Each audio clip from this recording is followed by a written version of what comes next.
my dog Ahsoka. So in week 1, we learned how to find heel position, and that looked something like this. You had a couple of treats in your hand, dogs in front of you, you're facing the dog. We lured our dog behind us, gave them a treat, then we lured them to be next to us, we gave them a treat. Okay? Your dog may be sitting, they might be standing. Stand. It doesn't really matter in week 1. But in week 2, we do add the sit. Go get it. Okay? So in week 2, we're going to try to just use one cookie instead of clicking and feeding them for being behind us. So I'm just going to lure Ahsoka behind, but then immediately lure her next to me. Okay? So that's new for week 2. Go get it. The other thing that's new for week 2 is that we're going to add in that sit position if your dog isn't already offering a sit. So lure the dog behind, immediately lure them to be next to you. Sit. Good dog. Go get it. Okay, so you'll notice my click point is just at the sit. She's only getting one cookie for finding heel position and then offering me that sit. So watch this from a different angle. Okay. Lure her behind, she turns around, sit. Good girl. Now, when I ask the dog to sit, I am bringing my hand straight up. I'm not bringing it out here because look where the dog will sit. I would like the dog to be next to me, sit. And so I'm bringing my hand up along the seam of my pants or up along the side of my body, okay? You can practice this, go get it. With no dog, without any food in your hand, Ahsoka might just follow me because she knows the hand signals, but just practice bringing your hand back, turning it around, bringing it up straight. You see how I have no food in my hand and Ahsoka knows what those hand signals mean. Good girl. All right, go get it. So now the next thing that we add for week 2 is some movement. We want to start walking, actually walking with our dogs. But the first step is always for your dog to find heel position.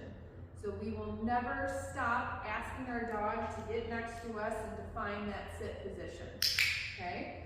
From there, you will have a few treats in your hand again, so I've got a few here, and to start, we're going to heavily lure this position.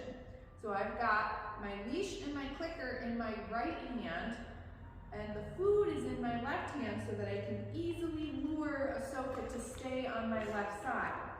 If I had that backwards and I had the food in my right hand, well, guess what's going to start to happen when I start walking? The dog is going to cross in front of me, right? As much as you're going to try to lean over and lure the dog like this, it's going to get confusing for them and for you, okay?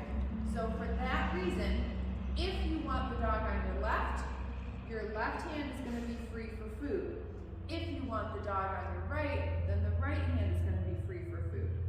I prefer to walk my dogs on the left, so leash and clicker is in my right, my left hand has the food. So I'm going to get Ahsoka back into that heel position, because that's always step number 1.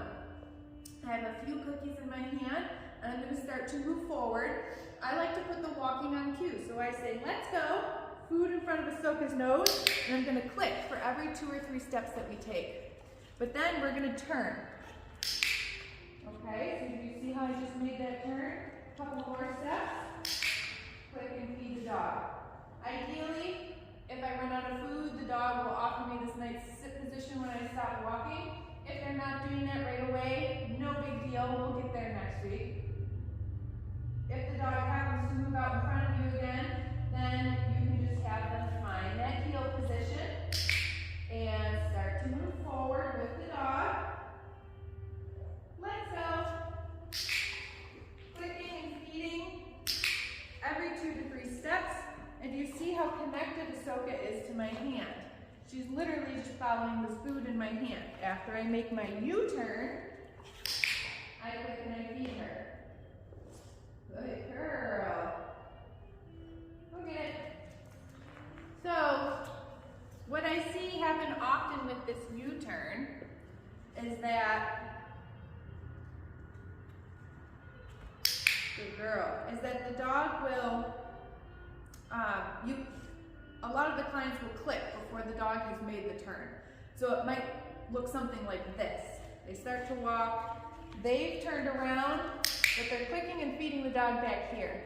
I really want you guys to make sure that the dog has made the turn completely as well. You're both facing the new direction, and that's where you click and feed the dog. Okay?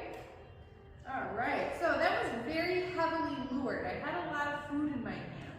So what I'm going to try now is no food in my hand. Ahsoka knows how to walk nice on the leash, so she may do this or she may not. Let me get a refill of cookies here.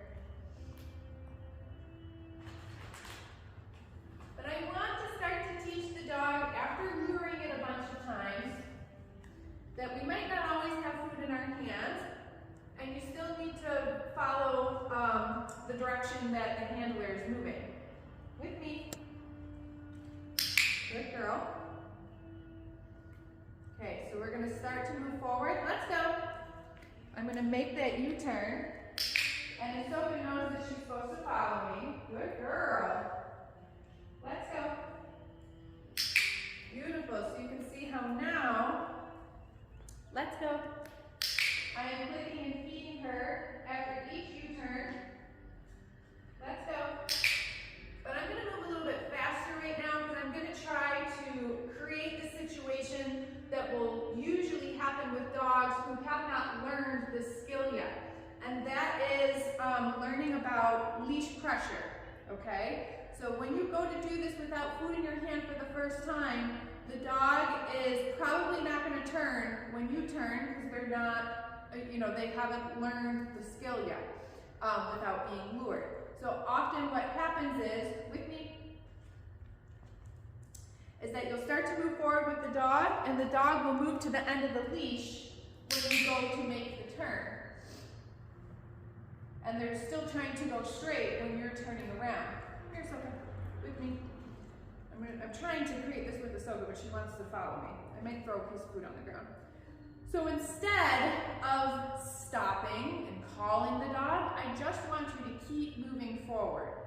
Okay, so I'm going to move a lot faster this time and see if you can see that if Ahsoka tries to keep going straight and I make the turn, she's going to feel a little bit of pressure on her collar, okay? What I am not doing is going yank, yank, yank on the leash. I just want her to feel a little bit of pressure that I am moving in the opposite direction, and as soon as she follows that pressure and catches back up to me, that's my click point, and that's where I'm going to feed her a piece of food. And that's what teaches your dog not to pull in the opposite direction when they're on the leash. Ahsoka, with me. Good girl, sit. We're always starting in that basic heel position before we get going.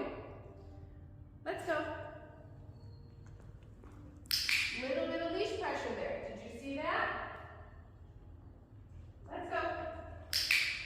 Good girl. Okay, so I am not, really, you're going to take the dog with you because their momentum is going to be going forward and you're going to turn. So you are going to be pulling the dog a little bit, but again, what you're not doing is yanking and cranking on the leash.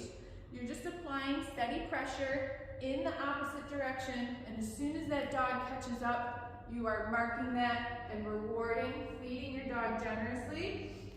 Right? Let's try it again. Let's go. Good girl.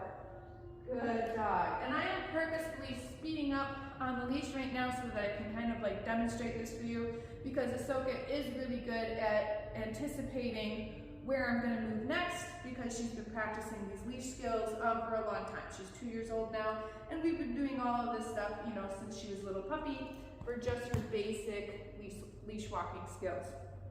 So you guys can get there too. And this is, I think, a crucial step in your leash walking skills, is just starting to introduce the concept of leash pressure, and that when they feel opposition on the leash, the dog should move into that pressure instead of continuing to fight it.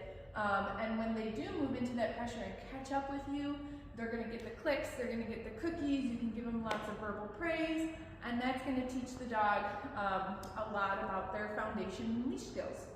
All right, so happy training.